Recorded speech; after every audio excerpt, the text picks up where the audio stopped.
Dossier 6, pages 80 et 81. Activités 5 et 6. Alors revenons justement sur sa période européenne, sur cette personnalité cosmopolite. Alors elle dit être attachée à l'Allemagne, conserver pour la France une grande sympathie, ne pas oublier l'hospitalité qu'elle a reçue pendant 10 ans en Angleterre, et elle dit faire de l'Italie sa résidence de prédilection.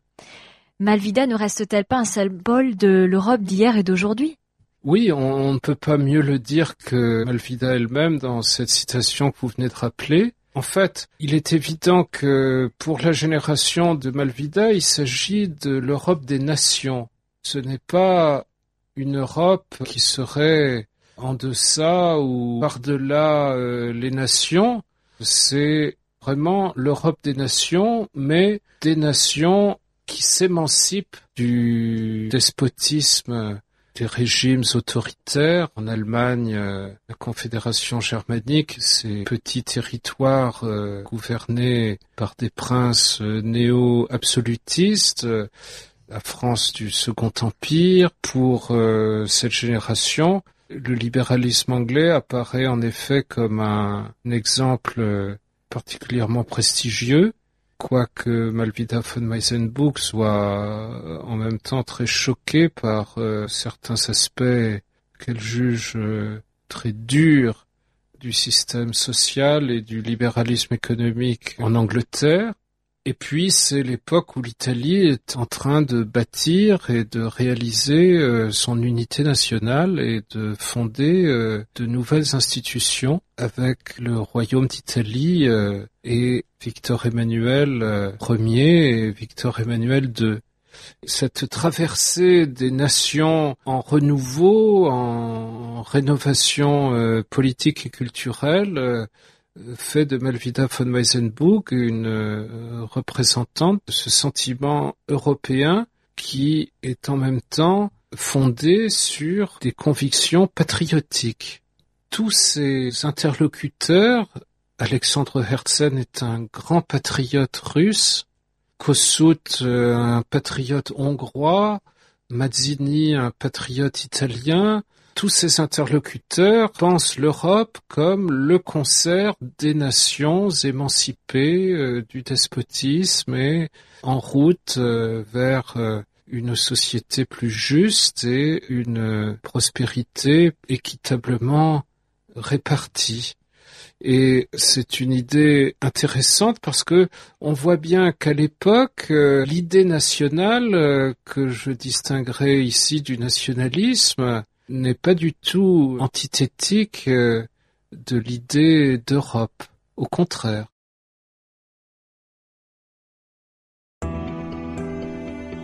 Dossier 6, page 82. Activités 1, 2 et 3.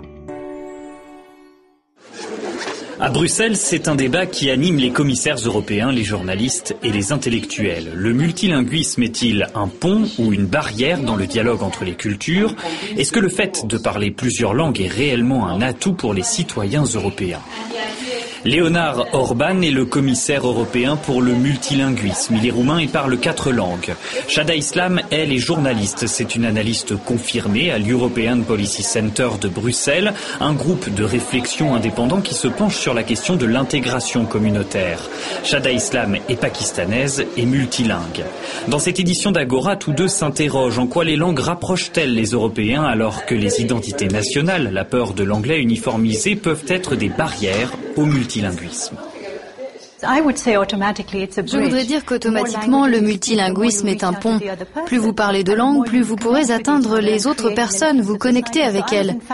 J'étais étonnée par cette idée que ça puisse être une barrière. En Europe, nous vivons dans une société diverse et nous devrions choyer cette diversité linguistique. Vous pensez que ça sera toujours une barrière ? Non, et je suis totalement d'accord avec vous. Mais ce n'est pas si évident partout. Parfois, la diversité est vue comme une menace pour la société. Notre rôle est donc de promouvoir ce type de société. Nous allons présenter très prochainement une nouvelle stratégie pour le multilinguisme, et l'un des objectifs de cette stratégie sera très précisément de montrer que la diversité linguistique peut contribuer contribuer à la cohésion sociale, à une meilleure cohésion en Europe. Un article publié par European Business explique que le multilinguisme est un facteur important pour la compétitivité et pour améliorer les compétences des entreprises européennes. En 2007, quand nous avons lancé notre projet, il y avait beaucoup de gens qui étaient réticents à l'idée d'utiliser des langues différentes dans les secteurs commerciaux. Il y avait beaucoup d'actionnaires qui pensaient qu'une seule langue suffisait. Qu'une seule langue dans les communications internationales, l'anglais principalement, c'était bien assez. Mais ce n'est pas le cas. Nous savons que les entreprises qui ne sont pas capables de développer des stratégies linguistiques vont perdre des contrats et de l'argent. Il y a des pays dans le monde, je pense ici à l'Inde ou au Pakistan, mon pays d'origine, où les gens parlent plusieurs langues. Ils discutent ensemble dans leur langue d'origine, mais également en anglais. Et ils n'ont pas l'air d'avoir des remords du type « Oh mon Dieu, je dois préserver ma langue nationale », car elle est préservée. Elle est préservée à travers les chansons, le théâtre, les livres, la télévision. Mais les gens ont l'air, je dirais, plus sereins à l'idée de parler des langues étrangères. Regardons l'histoire, et surtout l'histoire récente. La situation a tellement changé pour de nombreux États membres. Il y a certains pays où la langue officielle, leur langue officielle actuelle, était complètement interdite par le passé. Elle était parlée uniquement à la maison. Donc il faut comprendre l'aspect sensible de ces questions. D'autant plus que les sensibilités sont multiples.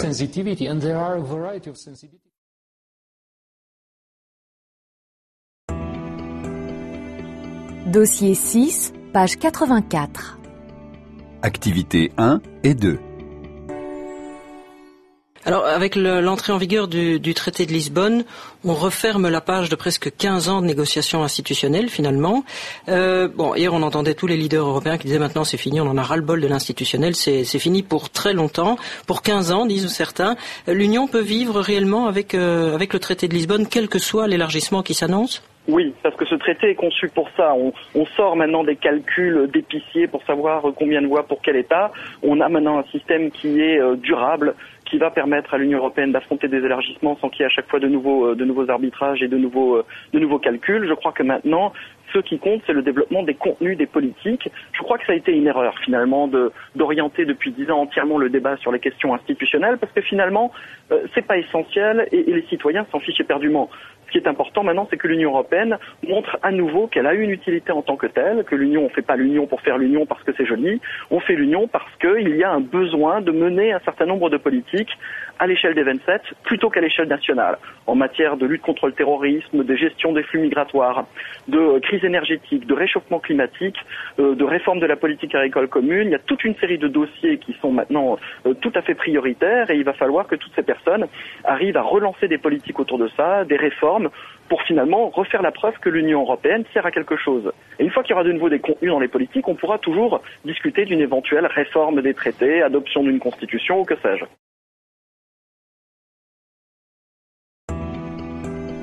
Dossier 6, pages 84 et 85. Activités 6 et 7. Emmanuel, le journal de cette nuit de la ARD, la première chaîne allemande qui bien sûr annonçait la désignation comme président de l'Union européenne, le Belge Herman Van Rompuy et le haut représentant de l'Union aux affaires étrangères, la Britannique Catherine Ashton. Baronesse. Et c'est vrai que ce sont deux noms qui jusqu'à maintenant ne nous disaient pas grand-chose. Encore aujourd'hui. Peut-être dans les mois à venir, on peut espérer qu'ils vont devenir familiers. Oui, il y a quelques petites déceptions quand même. On se dit que peut-être là, l'Union européenne a loupé un coche. On nous avait annoncé une très longue nuit. Alors justement, ça a été assez vite annoncé. Faut-il y voir un signe ? Je pense qu'il y avait une grande fatigue vis-à-vis de cette question. Je crois que en ce qui concerne le traité de Lisbonne, dans la totalité de tout ce qui se tourne autour de ce traité, les dirigeants de l'Union européenne sont fatigués, ils en ont marre, ils en ont envie d'en finir. On nomme deux personnes qui brillent par exemple par leur manque de charisme que personne ne connaît pour reprendre en main l'Union européenne. Et à mon avis, qui auront beaucoup de mal à les regarder, les Chinois d'un côté ou les Américains de l'autre. Exactement. Les yeux dans les yeux en disant, tiens, on est au même niveau que vous, on est en situation d'égalité. Est-ce qu'on va pouvoir les prendre au sérieux? J'ai beaucoup de doutes là-dessus. En Finlande, Ellie, qu'en pense-t-on? Tout le monde va se plaindre de ces choix. C'est vrai que ça fait un peu profil bas, mais il y a des côtés positifs déjà à l'échelle de l'Union européenne. On a eu un accord assez rapidement. C'est une victoire. Et il faut aussi constater que c'est bien avoir une femme dans une poste prestigieuse au sein de l'Union européenne pour aussi montrer concrètement qu'en Europe, on apprécie l'égalité et jusqu'à là, ça n'a pas été le cas dans les hautes postes de l'Union européenne. Ouais, enfin, vous parlez de victoire, c'est une victoire à coup de rabot de compromis, hein. Effectivement, en Italie, il y a un peu de déception parce qu'on évoquait la candidature de Massimo D'Alema, l'ancien chef de la diplomatie, mais je pense qu'il y a surtout, en fait, dans cette désignation, comme presque la volonté de prévenir, d'anticiper les crises qui vont venir, parce qu'on voit que Van Rompuy, c'est un homme qui était appelé déjà en tant que chef du gouvernement en Belgique pour résoudre une crise. Et là, on fait presque du travail d'anticipation parce qu'on voit bien qu'avec une tête de l'Europe pas aussi en fait forte, finalement, les rapports institutionnels vont peut-être mettre du temps avant de trouver une vitesse de croisière. En fait, c'est un facilitateur que l'on a mis en place.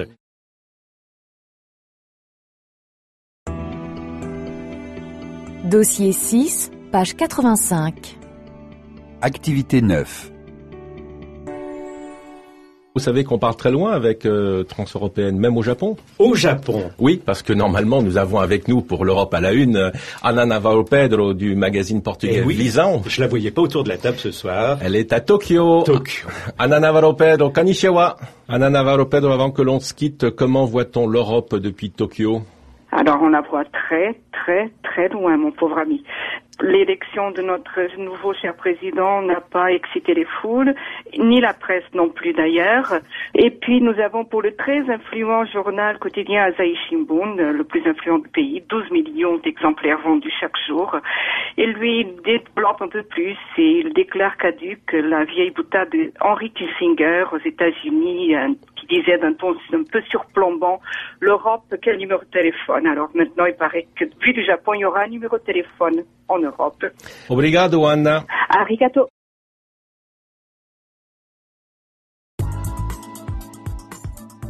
DALF C1, entraînement 3. Exercice 1, page 90.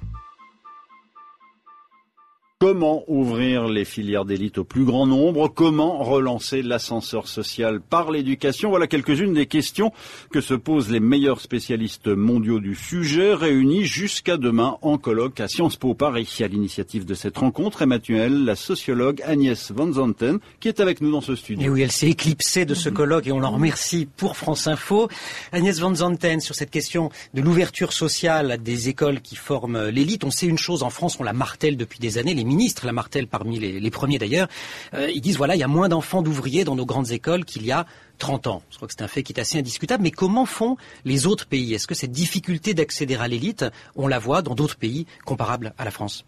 Alors oui et non, c'est-à-dire si on prend les États-Unis, si on prend la Grande-Bretagne, on a effectivement le même problème parce qu'il y a une concurrence très forte parmi les catégories supérieures pour avoir accès à des établissements qui, même étant plus grands dans ces pays qui ne le sont en France, où c'est encore plus malthusien, ont beaucoup peu de place pour que tous les enfants, même de ces catégories, puissent y entrer. Il y a une anxiété très forte autour de la peur d'une chute sociale et de la nécessité d'avoir le maximum d'atouts pour s'insérer dans le monde du travail. Donc effectivement, même dans ces universités américaines ou britanniques, on voit effectivement qu'il y a moins d'enfants des catégories défavorisées s'il n'y a pas des politiques particulières pour les attirer. Alors justement, des politiques particulières, la France en met en place, on y viendra, mais restons un tout petit peu à l'étranger. Tous les pays le font. On pense notamment à la fameuse discrimination positive qu'on appelait l'affirmative action, qui a été lancée aux États-Unis dans les années 70.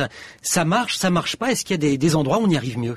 Alors il y a effectivement aux États-Unis un changement important, c'est-à-dire qu'effectivement dans un certain nombre d'États, on a banni l'affirmative action dans sa version classique des années 60, mais ça existe encore aujourd'hui sous forme de ce que les Américains appellent la comprehensive review, c'est-à-dire qu'ils examinent le dossier de l'élève dans sa totalité, en ne tenant pas compte seulement des notes, mais en tenant compte notamment de la capacité de certains élèves à avoir surmonté des désavantages particuliers, c'est-à-dire c'est une lettre de motivation, ce sont d'autres caractéristiques de l'élève qui vont être prises en compte. Alors là, c'est à double tranchant parce que parfois ça va dans le sens de favoriser les enfants qui savent se mettre en avant, valoriser tout ce qu'ils ont fait, mais c'est aussi quand il y a une véritable volonté de prendre en compte ces élèves méritants par le fait qu'ils ont surmonté beaucoup d'obstacles, ça peut marcher. C'est quelque chose qui est très apprécié par les universités américaines. Un autre changement dont on a beaucoup parlé ce matin, c'est qu'aux États-Unis, il y a eu un tournant il y a 5 ans par le fait de dire on ne va pas s'intéresser seulement à la diversité ethnique, il faut qu'on soit aussi attentif à la dimension sociale. Et donc un certain nombre d'établissements aujourd'hui réfléchissent à des indicateurs pour valoriser cet aspect. Oui, alors en France, c'est politiquement incorrect de parler de diversité ethnique. On parle de diversité sociale, même si on sait que les choses se recoupent. Ceci dit, pour qu'un système éducatif, pour que des filières d'élite produisent cette ouverture sociale, il faut aussi que la société le fasse. Les employeurs, qu'ils soient publics ou privés, est-ce que la France est vraiment prête à cela ? Alors, il y a effectivement la société et l'école dès le début, parce qu'effectivement, aujourd'hui, on se focalise beaucoup sur les établissements tout en haut du système. Mais effectivement, quand on arrive à ce niveau-là, la base c'est déjà tellement rétrécie que est-ce que l'on peut effectivement modifier reste dans certaines limites. Donc, effectivement, il faut penser le renouvellement de la base, je veux dire, dès l'école maternelle. Donc, ça c'est vraiment pas à Polytechnique que l'on peut véritablement renouveler la composition sociale du public sans l'avoir changé au départ. Est-ce que des pays comme l'Allemagne ou comme les pays scandinaves, dont vous savez, en Allemagne on dit souvent on peut commencer ouvrier dans une usine et puis on va terminer PDG. En fait c'est beaucoup plus rare qu'on ne le prétend, mais enfin c'est arrivé. Est-ce que ces pays-là finalement ont aussi un système éducatif qui est plus ouvert, qui ferme moins de portes, où il y a moins de limites d'âge, qui vous condamne finalement à 18 ans à un destin professionnel qui sera le même pendant 40 ans? On sait bien sûr que plus il y a des filières dans le système, plus effectivement il y a des divisions par la suite dans le modèle. Alors le modèle français, il est un peu particulier dans le fait qu'il n'a pas des filières formelles, mais il a beaucoup de filières opaques et des chemins détournés que prennent les catégories. Et c'est pour cela que le thème des initiés en France est un thème... Le délit d'initié de l'orientation scolaire. Et en quoi c'est un vrai objet, parce que c'est vrai que l'école est très opaque et comporte toutes sortes de filières de ce type. Ça, c'est sûr que c'est une dimension tout à fait importante qu'on ne retrouve pas dans ces pays. Et une autre caractéristique du système français, c'est effectivement la très grande hiérarchie culturelle qui règne entre ces établissements. Mais là, je pense que c'est quelque chose d'assez difficile à modifier parce qu'en France, on a une très forte croyance dans la valeur de la culture avec un grand C. Et donc, c'est modifier toute une vision de la culture, et c'est pour cela qu'on voit que le socle moyen a beaucoup de mal à s'installer dans l'enseignement au collège et dans les écoles primaires, parce qu'il y a une croyance dans le fait qu'il faut avoir le maximum, et effectivement ce que les anglo-saxons appellent la culture de haut niveau. Oui, ce socle commun qui est ce que tous les élèves doivent savoir à la fin de la classe de 3e, qui est une nouveauté de la dernière loi d'orientation, qui était la loi Fillon. Une dernière question, Agnès Van Zanten. Est-ce qu'il n'y a pas un secret bien gardé dans le système français, justement, qui est, il y a des endroits qui produisent de l'ascension sociale, ça se passe pas dans les grandes écoles, ça se passe pas dans les classes prépa ou alors de manière marginale, mais ce sont les BTS, ce sont un certain nombre d'écoles, même privées, mais qui s'occupent bien des élèves, qui développent des pédagogies particulières.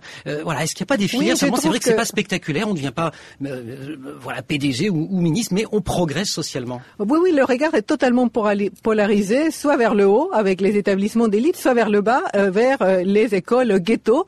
Et l'idée étant même que les établissements d'élite devraient recruter dans le ghetto. Donc on est effectivement dans quelque chose d'assez paradoxal. Alors qu'au milieu, effectivement, il y a beaucoup de changements, beaucoup de transformations, beaucoup d'établissements qui font beaucoup de choses qui ne sont pas très connues. Bref, pas de recette miracle quand même, Agnès Van Zanten. Il faut piocher un petit peu partout. Les sociologues et rarement des Je vous remercie. Je rappelle donc que vous êtes effectivement sociologue, directrice de recherche CNRS à l'Observatoire sociologique du changement. On vous laisse maintenant retourner à Sciences Po. Le titre exact aussi du colloque, c'était la formation, c'est toujours la formation des élites, enjeu de l'ouverture sociale et de la mondialisation. Merci Emmanuel Davidenkoff.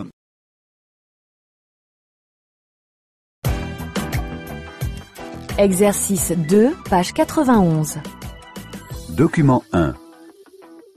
Depuis qu'elle a lancé son palmarès annuel en 2003, l'université de Shanghai accorde une valeur limitée aux établissements européens. Si Oxford ou Cambridge y sont régulièrement bien notés, les allemandes ou les françaises ne figurent pas toujours dans les 500 universités recensées dans le classement de Shanghai. L'année dernière, les 16 premières places étaient réservées à des universités américaines. Les Européens contestent la méthode chinoise et lui reprochent de mal évaluer les universités d'Europe. Aussi, ils définissent en ce moment leurs propres critères. Jean-Thomas Le Sueur est délégué général de l'Institut Thomas More. Il n'y aura pas stricto sensu de classement, au sens où, encore une fois, un classement, c'est une médaille d'or, une médaille d'argent, une médaille de bronze, etc. Il y aura la présentation des qualités de chaque université en fonction d'une multitude de critères pour analyser les qualités des universités et du monde universitaire. Ça va être un certain nombre de critères, non seulement par discipline, évidemment, souhaite-t-on réaliser une licence, un master dans telle discipline, la qualité de la recherche, quelle proportion d'étudiants sortant de ces universités trouvent un emploi dans la première année, des choses comme ça, ce qu'on appelle l'employabilité, est-ce que les employeurs sont satisfaits des formations réalisées dans telle ou telle université, et la qualité de vie étudiante au sens très large du terme, c'est-à-dire aussi bien le logement, toute la dimension para-universitaire, du culturel, du sportif, etc. Des critères assez forts, et ça c'est assez original pour la France, de notation des enseignants par les étudiants, ça c'est une chose qui monte. On parle quand même de plusieurs dizaines de critères pour l'instant, donc on est vraiment sur un prisme très large.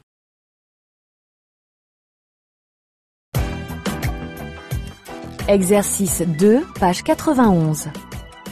Document 2. C'est maintenant dans 3 semaines que les électeurs seront appelés à renouveler le Parlement européen. Et si les électeurs peuvent s'intéresser aux décisions ou aux votes de ce Parlement, ils n'en cernent pas toujours les pouvoirs au sein des institutions européennes. Ces pouvoirs, il les a acquis au fil des années et des traités négociés entre les États membres. Dans son ouvrage intitulé « Le Parlement européen, tout savoir en 30 questions », publié chez Galliano, Jean-Luc Sauron rappelle le triple pouvoir des eurodéputés et le premier rôle du Parlement, celui de voter les lois. Au niveau du pouvoir législatif, il ne peut pas y avoir de normes adoptées contre l'avis du Parlement européen aujourd'hui. Le premier exemple, c'est par exemple le Parlement européen qui s'est opposé à la directive sur le temps de travail.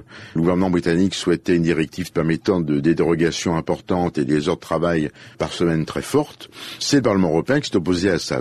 Deuxièmement, là où son pouvoir s'est considérablement accru durant les années, et le traité de Lisbonne va terminer ce cycle, c'est le pouvoir budgétaire. Il décide de plus de 60% du budget communautaire, mais je pense qu'il faudra que les prochains députés européens réfléchissent à ce qu'ils veulent faire de l'outil budgétaire. Troisième outil, c'est le contrôle politique. C'est le Parlement européen qui participe à l'élection du président de la Commission et la Commission. Mais je dois dire que si on fait un peu une étude de la récente actualité, la Commission a malheureusement connu un effacement régulier. Et au jour d'aujourd'hui, les seuls qui peuvent tenir tête aux États et par moments au gouvernement européen sur des initiatives contestables, c'est le Parlement européen.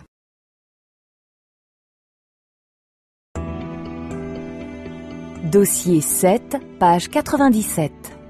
Activité 6 à 9. Première partie.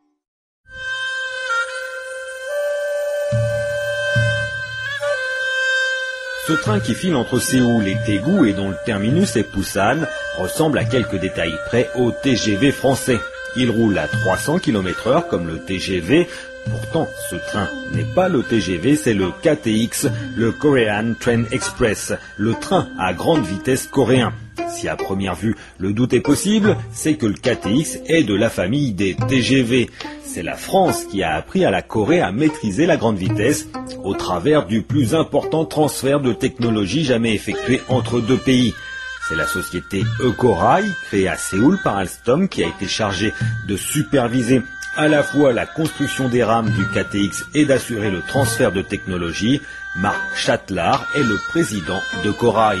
Ce transfert de technologie, je dirais, est pratiquement un modèle. D'abord, en ampleur, c'est pratiquement l'un des transferts de technologie les plus importants qu'on puisse connaître dans le monde. Nous avons appris aux entreprises coréennes, alors à diverses entreprises coréennes, à réaliser l'ensemble des composants du train. Progressivement, nous avons localisé ou nous avons fait un transfert de technologie sur les équipements.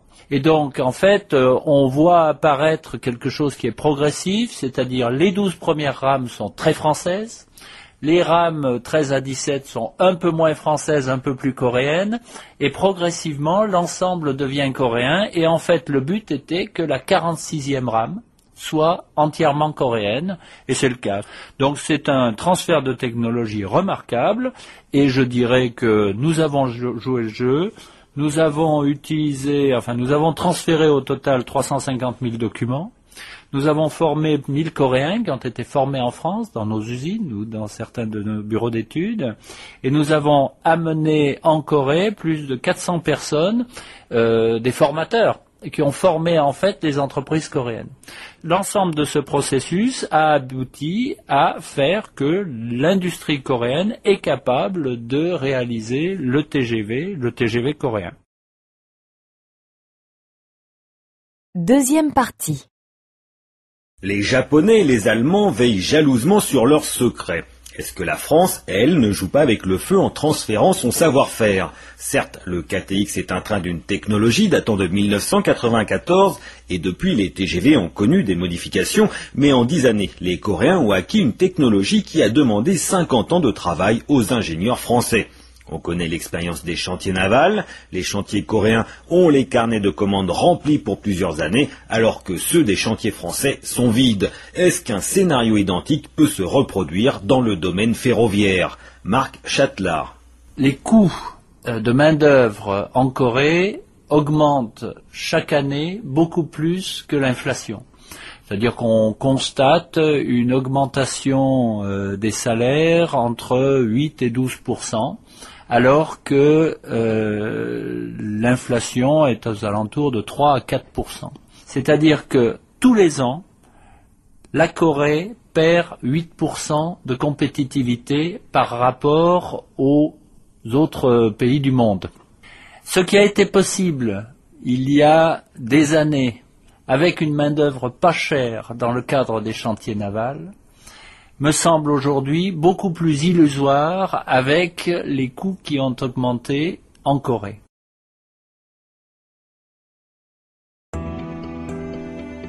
Dossier 7, page 98.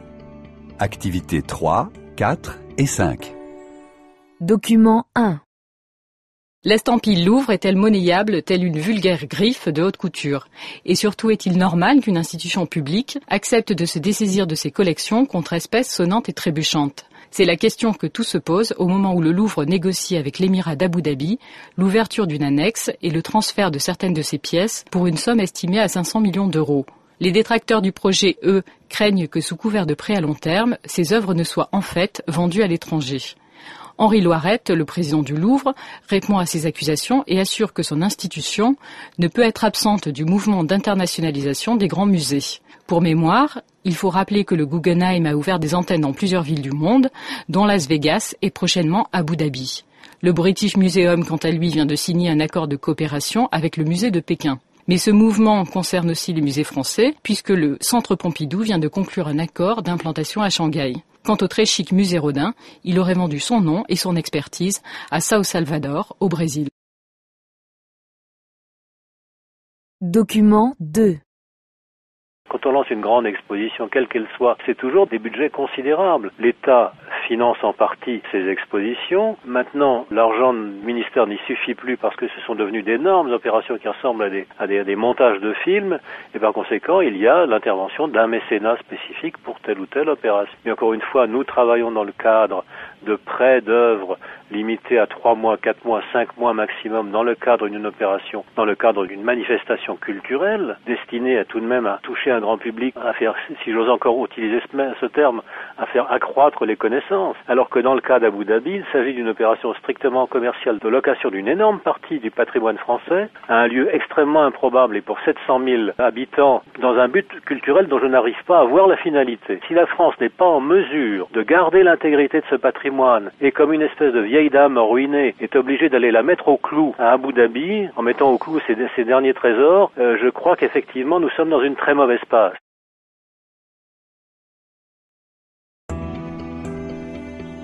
Dossier 8, pages 106 et 107.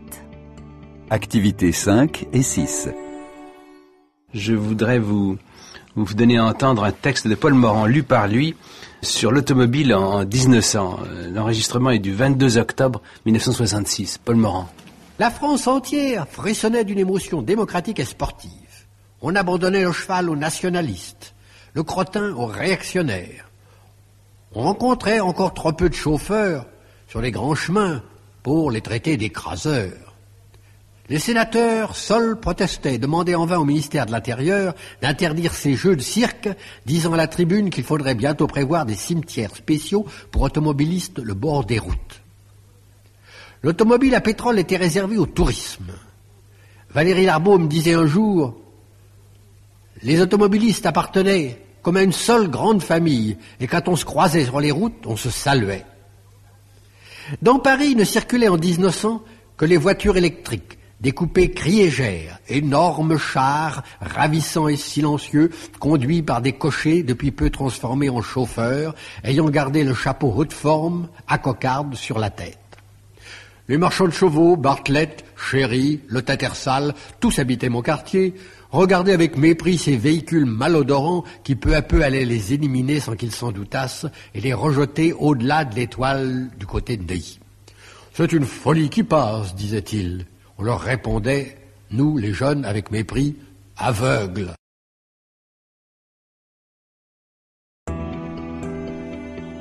Dossier 8, page 108. Activités 4 et 5. Il est 7h44. Bonjour Alain Duhamel. Bonjour. Alors on entend des avis très contrastés sur le bilan de la conférence de Copenhague et sur ce qui peut maintenant en sortir. D'après vous, est-ce qu'il faut être optimiste ou pessimiste? Sans vouloir jouer sur les mots, ce qui serait déplacé s'agissant d'un sujet aussi sensible, je crois qu'il faut être pessimiste sur le bilan de la conférence elle-même et un peu plus optimiste sur ce qui peut en sortir. Alors que la conférence de Copenhague ait été une déception, une frustration, et pour dire les choses comme elles sont, un échec, je crois que de bonne foi, c'est l'évidence. Il n'y a pas eu l'ombre d'un traité, ça on le savait. Il n'y a pas eu le moindre texte contraignant, il n'y a même pas eu un texte global signé par tout le monde. Donc de toute façon, ça c'est déjà un échec. En quoi ces échecs, ces désillusions permettent tout de même d'espérer un rebond positif, puisque vous avez dit qu'il fallait garder espoir pour l'avenir? D'abord parce qu'il y a quand même eu 192 États qui ont travaillé ensemble et quand même travaillé d'arrache-pied, qui se sont mis d'accord déjà sur un diagnostic, qui reconnaissent qu'il faut qu'avant 2050, il y ait au maximum 2 degrés de plus de température. Bref, il y a un accord sur ce que sont les choses aujourd'hui et les efforts qui doivent être consentis. Par ailleurs, les pays commencent à bouger. La Chine, ce à quoi elle tient par-dessus tout, c'est de pouvoir faire ce qu'elle veut chez elle. Mais elle ne dit pas qu'elle ne va rien faire, elle dit même qu'elle va faire quelque chose. Aux États-Unis, ça a déjà bougé hier par rapport à Copenhague en ce qui concerne Obama et la question climatique. Bon, pour le reste, il y a quand même eu des efforts financiers précis qui ont été consentis en faveur des pays les plus en difficulté. Et puis, on sait qu'il y a une suite à Copenhague. On sait qu'il y a déjà un rendez-vous au milieu de l'année prochaine à Bonn et puis à la fin de l'année prochaine à Mexico. Il va y avoir des initiatives qui vont être prises. D'ailleurs, Nicolas Sarkozy, en recevant des écologistes aujourd'hui, esquissera déjà quelques pistes. Et puis derrière ça, on peut penser que la prochaine fois, il y aura une mécanique de décision qui sera quand même très différente de ce qui s'est passé à Copenhague. Et là, ce n'est pas difficile d'améliorer les choses. Et les Verts dans tout ça, Alain, est-ce qu'ils trouvent dans le bilan de Copenhague des arguments en faveur de leur thèse? Disons que pour eux, c'est un effet d'aubaine électorale absolument évident.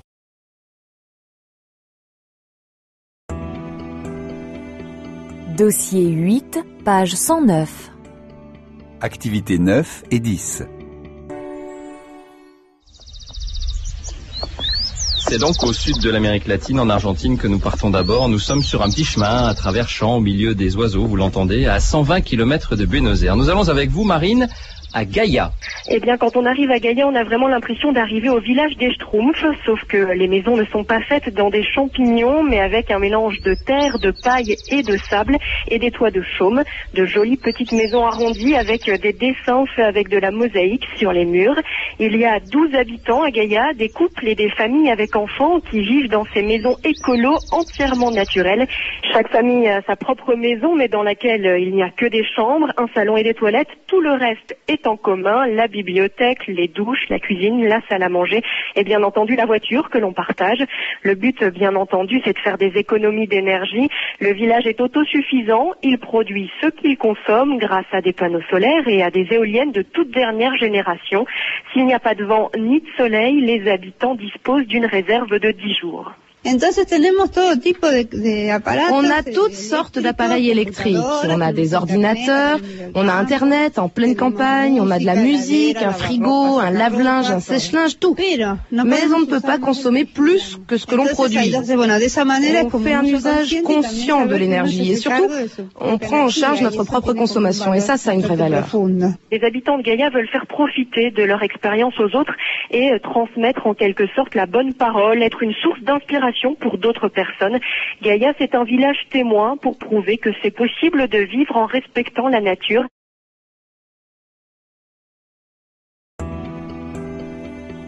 Dossier 8, page 109. Activités 11, 12 et 13. Vous rentrez de reportage à Dardesheim, une commune d'environ 1 millier d'habitants. Nous sommes dans la région de Saxe-Anhalt. Oui, dans l'un des nouveaux Länder, c'est-à-dire l'ex-RDA. Le village de Dardesheim est un vol d'oiseau situé à 200 km à l'ouest de Berlin. C'est une petite bourgade paisible en pleine campagne, dans la région du Harz, une zone vallonnée où l'on peut faire du ski de fond l'hiver. Et au sommet de la colline qui surplombe Dardesheim se trouve le parc d'énergie renouvelable de Druiberg qui fournit 30 fois plus d'électricité que n'en consomme le village, ce qui permet à des milliers d'habitants aux alentours d'en bénéficier.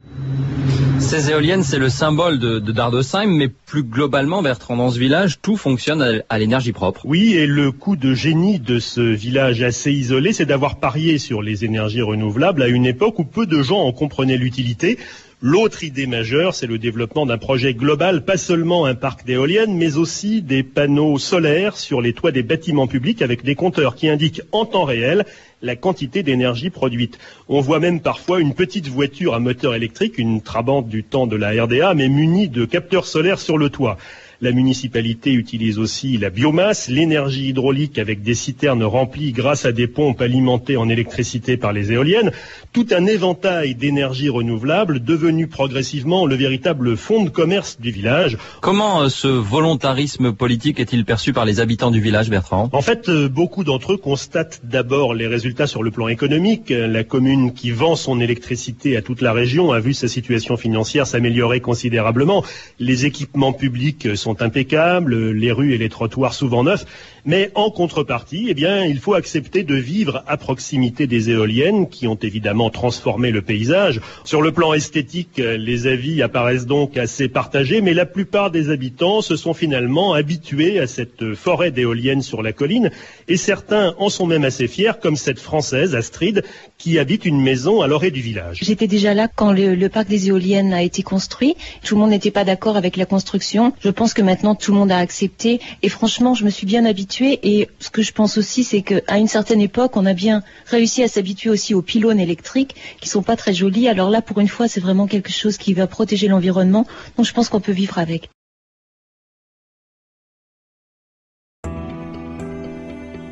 Dossier 8, page 111. Activités 7 à 9. Pourquoi avoir placé le pavillon français sous le thème de la ville sensuelle ? Alors le thème de l'exposition universelle de Shanghai, c'est finalement l'urbanisme aujourd'hui, puisque le slogan c'est Better City, Better Life, une meilleure ville et une meilleure vie. Et quand nous avons fait le concours pour ce pavillon, en fait, nous devions à la fois proposer le bâtiment lui-même, mais en même temps en imaginer le contenu. Et ce contenu, c'était à l'évidence sous-tendu par la problématique de ville durable, mais je voulais dépasser cette approche finalement quelque peu technique qui dit il faut faire des villes où on circule en consommant moins, où on a une empreinte écologique maîtrisée, où on a des bâtiments plus performants, pour questionner vraiment pourquoi faire ça, pourquoi changer cette approche à l'utilisation des matériaux et à l'utilisation de la technique. Et ça a été de dire, remettons au XXIe siècle, remettons l'homme au centre de la technique, et non pas comme au XXe siècle, N'écrasons pas l'homme sous le poids de la technique dans ces très grandes villes. Et le critère pour mesurer ça, comment le mesurer simplement? Nous nous sommes dit, c'est un peu l'expérience d'essence. C'est-à-dire si j'ai des véhicules électriques ou des métros, des tramways, ça veut dire que ma ville sent moins le mazout et l'essence, et qu'au printemps je vais sentir l'odeur des fleurs, des arbres, que j'ai le silence. Donc on a tiré à partir de là ce raccourci de la vie sensuelle. La question de la sensualité est-elle nouvelle? Est-ce une critique du modèle urbain issu du mouvement moderne? Alors, on n'est jamais les premiers, surtout dans un art aussi ancien que l'architecture. Je dirais que j'ai envie de parler à nouveau de sensualité après une période, disons grosso modo le XXe siècle, où la sensualité a été écartée pour plusieurs raisons. Elle a été écartée d'abord parce que pour des raisons d'efficacité, on a fabriqué les villes avec une sorte de tyrannie du tracé géométrique, dans cette idée ultra-fonctionnaliste du mouvement moderne qui est de dire la priorité c'est déjà d'organiser, de mettre en ordre les circulations. C'était vrai à l'échelle de l'appartement, c'est vrai à l'échelle de la ville, donc les réseaux, les voitures, et ensuite on fait ce qu'on appelait le zoning, pour des raisons là aussi de fonctionnalité un peu primaire, un peu rapide, de dire les logements avec les logements, les loisirs avec les loisirs, les universités un peu plus loin et les lieux de travail encore ailleurs. C'est-à-dire que donc il y avait dans cette partition de la ville et dans cette efficacité du fonctionnement de la ville la perte de plein d'autres critères, plein d'autres atmosphères qui ont pu par exemple exister dans la ville plus ancienne, dans la ville du XVIIIe siècle. Mais la deuxième chose aussi, c'est la façon dont on parle de la ville. C'est que je crois que le discours des architectes au XXe siècle et des urbanistes est devenu de plus en plus scientifique, aseptisé, ou alors par exemple, c'est presque un sujet, je trouve, de blague, de savoir que les architectes ne peuvent pas dire trois mots sans citer Deleuze, Derrida, c'est-à-dire toujours se référer à quelque chose qui est autre chose que l'expérience de l'architecture. Alors qu'il y avait des ouvrages au XIXe siècle où l'auteur d'architecture, enfin le critique d'architecture, n'hésitait pas à se mettre lui-même en scène en disant, je me souviens avoir lu un livre passionnant qui m'a appris beaucoup de choses sur l'architecture islamique, où l'auteur, tout en étant très savant, n'hésitait pas à dire « Ah, mais quel bonheur d'être dans un patio, d'entendre le ruissellement de l'eau, de savourer l'ombre, etc. » Et puis ça, à un moment donné, c'est devenu complètement tabou, complètement interdit, comme s'il était impossible d'être subjectif.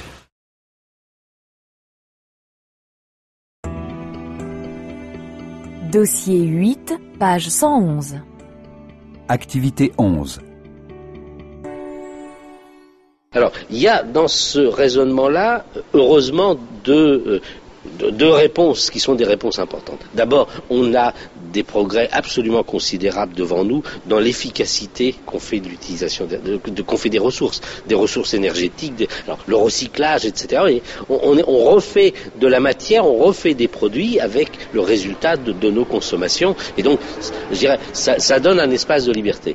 Mais il y a une deuxième réponse, c'est que quelque part, il y a un infini dans le monde fini.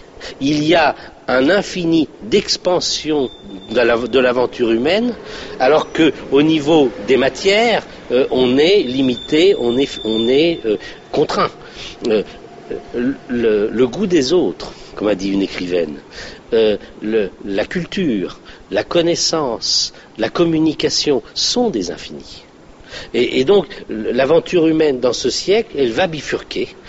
On va aller vers une société davantage relationnelle et dans une société moins consommatrice, moins lourde en consommation de matière et en consommation d'énergie. Vous voyez qu'on est là sur un grand changement de civilisation.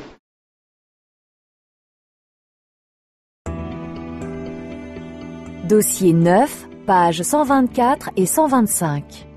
Activités 5 et 6. Philippe Torres, bonjour. Bonjour. Vous êtes directeur des études et du conseil de l'atelier, cellule de veille de BNP Paribas. Alors on parle de Entropia Universe, donc cette plateforme d'univers virtuel sur Internet. C'est une sorte de Second Life qui connaît un grand succès en ce moment, notamment auprès des professionnels. Et la société suédoise qui gère cet univers virtuel, qui s'appelle MindArc, s'apprête à créer une banque bien réelle qui permettra d'acheter des biens virtuels dans Entropia Universe. C'est assez incroyable, une banque réelle pour faire du commerce virtuel. Vous avez suivi cette affaire de près. Comment en est-on arrivé là ? Donc on est dans une plateforme de monde virtuel qui permet de créer des mondes virtuels. Ces mondes virtuels, c'est présenté d'abord comme des jeux, ça attire des joueurs, des personnes qui aiment bien s'amuser sur Internet, et puis on s'est très vite rendu compte qu'à travers ces jeux, il y avait un vrai business, des vraies choses à vendre et à acheter. Par exemple, et là, par exemple, on peut acheter des points de vie, des armes si on veut se battre, on peut acheter une voiture si on veut se déplacer en voiture, etc. Dans Second Life, vous vous souvenez qu'on pouvait acheter du mobilier et de l'immobilier, on pouvait aussi investir dans l'immobilier. En Asie, on s'achète en virtuel ce qu'on n'est pas capable de s'acheter en vrai. C'est-à-dire, vous pouvez vous acheter, je sais pas, un objet de marque, une voiture, des objets de luxe que vous n'êtes pas capable de vous acheter dans la vraie vie. Eh bien, vous dépensez de l'argent, ce sont des petites sommes, mais des très grands volumes. Vous dépensez de l'argent pour vous les acheter dans un monde virtuel. Donc, il y a une vraie économie qui se développe à l'intérieur du monde virtuel grâce à cette plateforme. Et cette économie, on est en train de la rattacher à l'économie réelle.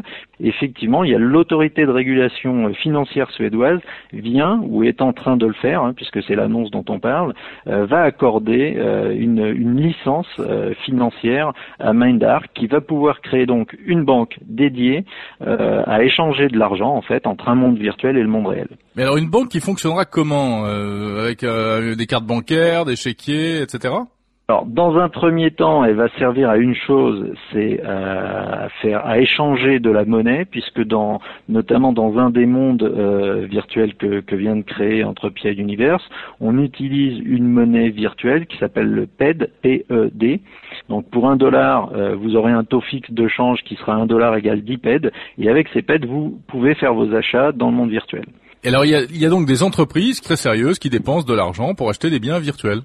Bien sûr, bien sûr. Alors, faut quand même comprendre que les premières entreprises à s'investir sur ces mondes virtuels, ce sont les entreprises qui participent elles-mêmes à la création de ces mondes virtuels. C'est d'abord des sociétés de développement informatique, des sociétés de médias qui développent des interfaces 3D, etc. Donc, il y a tout un ensemble, il y a tout un écosystème de start-up, de jeunes entreprises qui démarrent et dont la raison d'être, dont l'existence ne vaut que dans ces mondes virtuels et que pour ces mondes virtuels. Donc c'est un peu comme si on venait de créer un nouveau pays et se créer des entreprises qui vont travailler uniquement dans ce nouveau pays. Et alors selon vous, c'est un système pérenne, enfin ça va se développer, ou à chaque fois ce sera des feux de paille, un petit peu comme Second Life qui est un peu retombé aujourd'hui? Ouais, enfin la vision qu'on a, c'est que ces plateformes vont se multiplier. D'ailleurs, elles prolifèrent. La question de savoir à partir de quand elles seront rentables, ça c'est probablement pas avant plusieurs années. Il va y avoir une phase d'observation évidemment, et puis après probablement que ça va créer des suiveurs si tout se passe bien, on va dire. Merci Philippe Torres, directeur des études et du conseil de l'Atelier.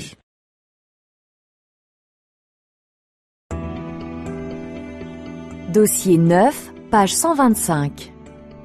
Activité 9 à 12. Une simple connexion pour passer du noir à la lumière, un écran qui s'ouvre, un clic et la porte s'ouvre. Mais sur quoi au juste? Sur un monde virtuel, une population sans humanité ou au contraire, cette toile tissée par Internet permet-elle de créer de vrais liens? L'amitié si précieuse, fragile, peut-elle naître et résister en dépit de l'outil artificiel si différent d'une rencontre dans la vraie vie, comme on dit Anne-Laure Ganac? Vous êtes rédactrice en chef adjointe à Psychologie Magazine et c'est le dossier du numéro d'avril. Internet, c'est vraiment d'abord la mise en relation? C'est vrai qu'aujourd'hui, il faut reconnaître que dans nos sociétés hyperactives, les occasions, mais surtout le temps, nous font défaut pour rencontrer de nouvelles personnes. Et Internet répond à ce manque en mettant un immense réseau d'inconnus à notre portée, à toute heure et de tout lieu. Des inconnus d'ailleurs que l'on appelle quasiment aussitôt des amis. On a 100, 500, 1000 amis sur Facebook. On est évidemment bien loin de l'amitié au sens traditionnel, celle qui met des mois, des années à se construire, celle aussi qui était vue et vécue comme une relation de proximité. En gros, pendant des siècles, on était amis avec ses voisins et ses collègues de travail. Et Internet modifie la conception même du proche, du lointain, donc de l'autre. Et l'étranger, finalement, ne m'est plus si étranger. Les distances sont donc réduites à néant, de même que le temps de la rencontre lui-même, qui est compressé. Oui, finalement, par écran interposé, tout ça va beaucoup plus vite. Oui, les mots, déjà, viennent beaucoup plus aisément par écrit, ce qui peut faire d'ailleurs d'Internet un véritable outil de développement personnel pour ceux qui ont une faible estime de soi, parce qu'ils se réfugient derrière leur écran pour entrer en relation, puis sur les forums ou sur Facebook, ils reçoivent des messages positifs, des invitations, des fleurs, des cadeaux, qui sont virtuels toujours, mais qui n'en restent pas moins des marques d'attention. Donc ces signes d'intérêt redonnent confiance en soi et peuvent permettre ensuite d'aller vers les autres plus facilement dans la vraie vie. Alors les autres qu'on ne connaît pas, mais Internet permet aussi des liens avec sa propre famille, ses amis, les vrais, ceux qu'on a déjà rencontrés. Oui, avec ses amis que justement, faute de temps, on ne peut pas voir aussi souvent qu'on le voudrait. Alors on s'envoie des photos, des messages régulièrement et ainsi on entretient une relation qui aurait pu se déliter autrement, faute de rencontres. Et cela vaut aussi bien sûr au sein de la famille, Facebook, Skype, mais aussi tout simplement les courriels sont de formidables moyens de défier la tendance générale à l'explosion et à l'éparpillement des familles. Enfin tout de même, ça a des conséquences de retrouver sa famille sur Internet et même d'en découvrir un peu plus à travers ce média. Oui, parce que les échanges sont en effet plus faciles, plus ludiques. On se donne à voir de façon plus intime, enfin, du moins de façon moins traditionnelle que lors des réunions de famille. Faut-il avoir une intimité avec sa famille ? C'est toute la question, parce que c'est vrai qu'on se rend compte loin du cadre familial qui, lui, a tendance à nous enfermer dans un rôle. Bon, alors ça c'est positif, évidemment. Mais en partie, oui, mais comme tout outil, celui-là a ses limites. Votre collègue parlait ce matin des risques d'espionnage par les employeurs. Dans le France Info Plus, effectivement. Voilà, des candidats, on va avoir leur profil Facebook. Eh bien, ce risque-là, il existe aussi au sein de la famille. La tentation est très grande d'espionner ses enfants sur Facebook, entre autres, d'entrer dans leur intimité, dans leur relation amicale. Et puis, on parle des frontières entre générations qui sont franchies, mais il est certain qu'Internet a tendance à mettre tout le monde au même niveau. C'est très bien dans un sens, c'est très démocratique. Mais au sein de la famille, notamment, cela peut brouiller les pistes entre générations et puis faire perdre des repères vis-à-vis des figures d'autorité, notamment. Oui, parce qu'en fait, sur Internet, paradoxalement, c'est la sincérité qui bien souvent prime. Oui, c'est cela. C'est assez paradoxal parce qu'on pourrait penser que Internet favorise le mensonge, le fantasme, mais en fait, on se laisse beaucoup plus facilement aller. On se livre totalement, sans retenue. Pourquoi ? Parce qu'on ne voit pas le regard de son interlocuteur et puis qu'il nous laisse carte blanche pour nous exprimer. Et puis aussi parce qu'il n'y a pas toute la phase d'approche qui, dans la réalité, ralentit le temps des confidences. Et donc le danger de cette mise à nu, c'est que, anonymat oblige, on ne sait pas forcément à qui l'on s'adresse. Et puis nos interlocuteurs internautes ne sont pas tous thérapeutes, donc ils peuvent manipuler, plus ou moins consciemment d'ailleurs, nos émotions, nos fragilités. Et même sans aller jusque-là, il y a un risque de s'enfermer dans le rôle de la victime, du plaintif, ou à l'inverse du pompier, du confident. Et dans la vraie vie, à l'inverse, notre identité est beaucoup moins figée, elle est beaucoup plus nuancée parce qu'elle est en prise avec la réalité. Elle est plus vivante en fait. Et d'ailleurs, on le voit bien, on peut être parfois très gêné lorsqu'on se retrouve face à une personne avec laquelle on aura largement sympathisé par courriel, par exemple, mais simplement parce que la vraie relation d'amitié est aussi une rencontre entre deux corps, deux visages, et non pas seulement entre deux pseudos. Mais oui, entre deux regards, tout simplement. Et puis la rencontre dans un premier temps, l'amitié virtuelle semble plus facile, mais peut-être trop, c'est un peu glissant ce terrain. Oui, c'est glissant. En tous les cas, cette facilité, c'est pour ça que l'amitié est valorisée sur Internet. Ça correspond à ce désir de vivre des liens toujours plus libres, moins engageants, moins douloureux aussi. On se dispute rarement par courriel ou sur Facebook. Alors que c'est vrai qu'une véritable amitié, comme une relation d'amour, elle a besoin aussi de mise à l'épreuve pour résister au passage du temps.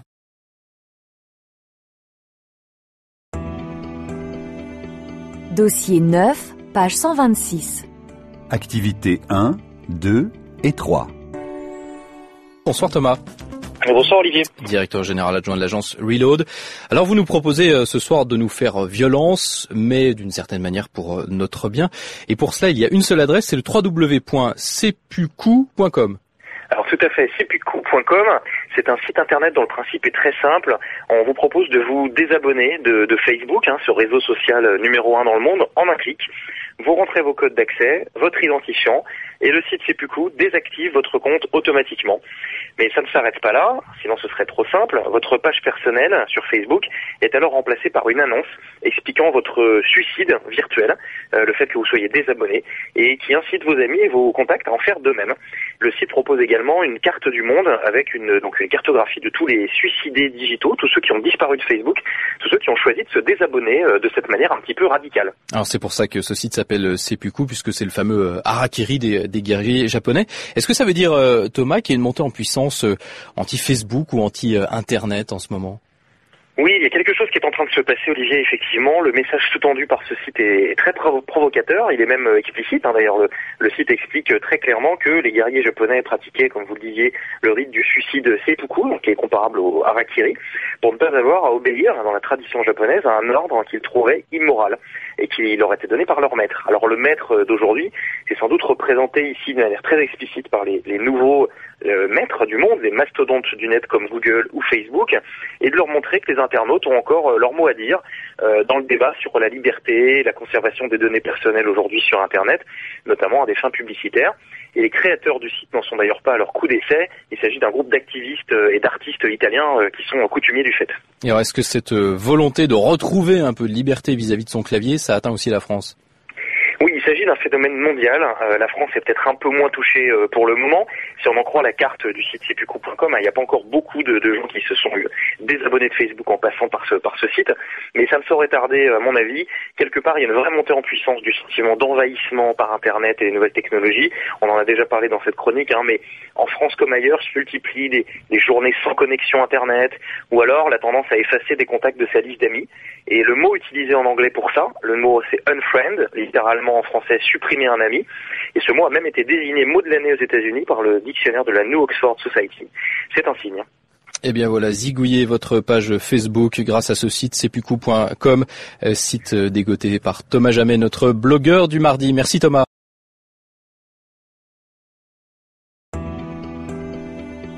Dossier 9, pages 130 et 131. Technique pour faire une revue de presse. Bonjour à Marc et à tout le monde. Eh ben, je sais pas ce qui s'est passé, voilà ce que je vous raconte. Je sais pas ce qui s'est passé quand je me suis réveillée ce matin après être allée au cinéma hier soir. Le monde m'a paru gris, comme si ma vie entière, tout ce que j'ai fait, tout ce pourquoi j'ai travaillé, n'avait plus aucun sens. Voilà un commentaire trouvé sur la chaîne CNN, commentaire qui anime de très nombreux journaux étrangers ce matin. Le cinéma pousserait donc à la dépression. Mais pas de n'importe quel cinéma. Contre toute attente, écrivent tant El Periódico en Espagne que le Guardian en Grande-Bretagne, c'est de la superproduction de James Cameron, Avatar, dont il s'agit. Des dizaines et des dizaines de spectateurs ont confessé être sortis totalement déprimés de ce film, écrit le journal espagnol, désespérés de ne pas pouvoir trouver sur Terre un monde aussi beau que le rêve de Pandore du film. À tel point que sur le site du film, une fenêtre vous conseille comment lutter contre la dépression. Ce n'est pourtant pas à proprement parler un film dur, commente le Guardian, mais il est loin d'être aussi insipide qu'on le croit. Non, dit le Guardian, il se pourrait même qu'Avatar soit finalement bien plus profond, même s'il est, c'est vrai, bêtement profond. Parce qu'Avatar met en scène de manière métaphorique une réalité que nous ne voulons pas voir, dit le journal. Le développement de notre humanité s'est fait sans cesse au détriment d'une autre, une réalité, une vérité que nous ne voulons pas voir, et que ce film à très gros budget révèle au monde entier de manière bien plus efficace finalement que tous les films d'art et d'essai, termine le Guardian. Avatar est en ce sens une métaphore terrible de notre monde, une métaphore qui parle d'elle-même. Voilà bien un commentaire qui aurait plu à Éric Rohmer, écrit La Vanguardia, qui, comme toute la presse internationale, rend hommage ce matin au cinéaste français disparu hier. Et chaque article y va de sa petite phrase et de son commentaire. « Lisez-moi entre les lignes », disait-il dans l'article de La Vanguardia. « L'œuvre du cinéaste français est un miroir précieux de l'homme contemporain. À travers des genres différents, des contes, des comédies, des apologies, Rohmer a su offrir une réflexion sage et subtile sur notre monde, en marge de toutes les modes cinématographiques. Il était en ce sens un véritable ethnologue. Il est beaucoup plus intéressant de susciter l'invisible à partir du visible que d'essayer en vain de voir l'invisible. Peut-on lire, toujours en citant Rohmer, sur la Nación en Argentine, qui dit de Rohmer qu'il était austère, sage, mesuré, mais qu'il est très difficile de déterminer où réside la singularité, l'enchantement que procurent ces films. Ils ne tiennent sur rien, écrit le journaliste argentin, des conversations foisonnantes entre des personnages légers et naturels qui parlent à l'envi de leur goût et de leur vie terriblement quotidienne.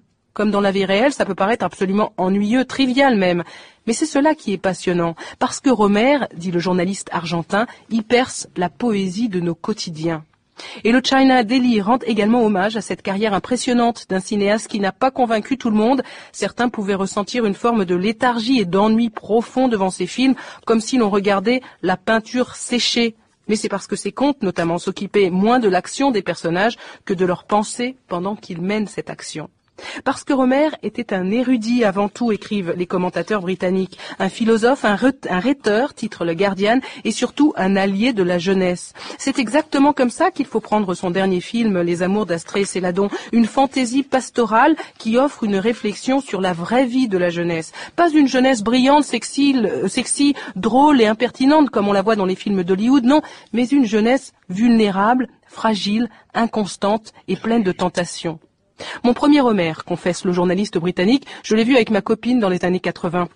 C'était Le Rayon Vert. Et depuis, j'ai toujours pensé que les films de Rohmer sont des films essentiellement étudiants, mais dans le bon sens du terme. Rendez-vous compte, pour les jeunes d'aujourd'hui, sans doute le meilleur plan vacances, c'est d'aller sur une plage en Thaïlande. Mais pour nous, à l'époque, aller voir Le Rayon Vert sur une plage à Biarritz, c'était la quintessence de l'exotisme et de la sensualité. Ah, la sensualité. C'est ce qui fait surtout écrire les Américains ce matin à propos de Rohmer. Quand les Français parlent d'amour, il est toujours très difficile de les arrêter, commence par exemple l'article du The Time Magazine. Et le fait est que personne ne devrait les arrêter lorsqu'ils parlent d'amour dans les films d'Éric Rohmer. Parce que c'est là que l'on trouve l'exemple le plus éloquent de cette quête obsessionnelle de la rhétorique amoureuse et de l'attirance érotique. Voilà ce qu'il y a de fascinant dans les films de Rohmer. Ils sont un peu comme le bon vin, comme les parfums subtils. Leurs essences sont difficiles à percevoir, mais une fois perçues, alors on ne les oublie jamais. Et pourtant, l'homme était très discret, secret même, renchérit le site de Bloomberg. Décidément, on est loin des frasques d'Hollywood. D'après la légende, même sa mère est morte sans savoir que son fils était un cinéaste de renom. Contrairement à ses personnages, Rohmer était un homme austère, introverti, réactionnaire même. Étrange, finalement, dit le journal. Un cinéaste moral, surtout, rajoute El Periódico en Espagne, alors que son confrère d'El Mundo fait de lui un réalisateur entêté et plein d'ambivalence. Un homme et un cinéaste difficile d'accès, conclut donc Le Soir en Belgique. Décidément, on est encore très loin d'Hollywood. Bonne journée.